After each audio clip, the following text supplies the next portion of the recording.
We have all been lied to our entire lives, and not just by one person, but basically by everyone. From the ancient Greeks to modern day productivity gurus like David Allen and Stephen Covey. They've all been pointing at the one key resource that they tell us we need to manage, and they've been pointing at the wrong one. That resource is time. But the truth is, there is a far more important resource that we need to be managing. And that resource is our energy.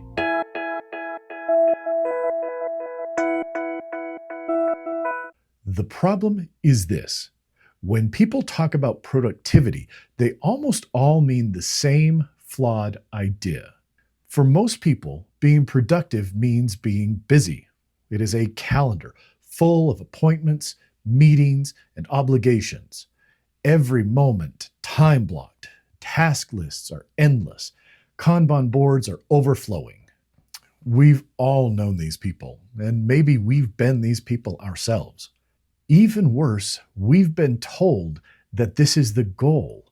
Hustle culture works so hard to convince us this is the ideal we need to strive for, that we need to attain, and that someone out there has the answer. That answer, it's how we manage our time. They'll teach us how to block it, to fill it, to optimize it.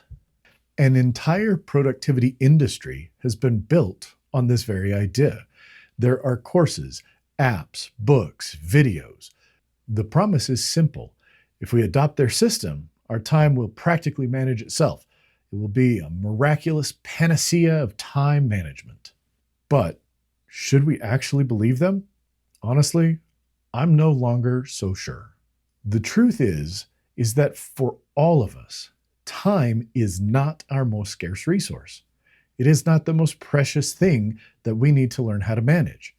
No matter how crammed our calendar is, time isn't what will run out first. Our energy is. I suppose unless you have access to incredibly large amounts of cocaine. But really, it is our energy that is fleeting and finite. Our energy is going to run out before the day is done. And understanding that energy is the resource that matters, the one that we need to manage, the one we need to think about, helps us change how we conceptualize everything. If this is the type of thinking that you want more of, please subscribe. That's what Imperfect Practice is. One person working through real problems out loud. I'm speaking from personal experience. Over the years, I succumbed to this fallacy of time management. You see, during medical school and residency, your time is not your own. You do what you're told, and you do it when you're told to. That's the norm. When I started my own medical practice, I still felt that burning need to say yes to everything. I didn't want to disappoint people. I wanted to grow as a surgeon. I wanted to improve my skills, to grow my practice, to improve and increase my patient panel. I didn't want to miss out either. So when I was asked to do something, guess what? There was always room in my calendar. Always. So I said yes to the meetings, to the committees, to literally everything that people asked of me. But burnout was inevitable. It was always there, lurking in the corners, waiting to pounce.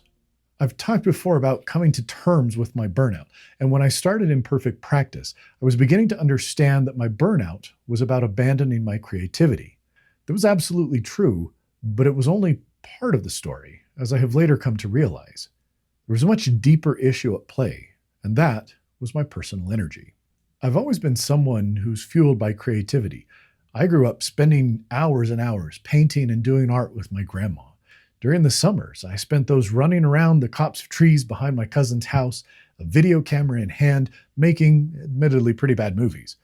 As young as in middle school, I started writing my own short stories and fiction and even some poetry, which we're going to leave back there. While, yes, all of those activities required energy, they also gave it back. They energized me in ways that I didn't realize until I actually had abandoned them. And all of those other things I was saying yes to, they didn't. They didn't give back. As I gave those things access to my calendar, because a time management mindset said I could and I should, I was inviting energy vampires into my life. I was bled dry before the day was up. Just because I had the time didn't mean I always had the energy. This isn't just about me. The system is built wrong. In the United States, workers spend on average 350 to 400 more hours at work than in almost every other first world country. But these increased hours don't reflect in our productivity. They don't translate to more output, to more GDP per person, or more results. In short, we work more, but we aren't getting more done. And the problem is that this is because the system rewards busyness and not actual productivity. I've seen it firsthand. In my industry, I see efficient people, those who can get more done in less time.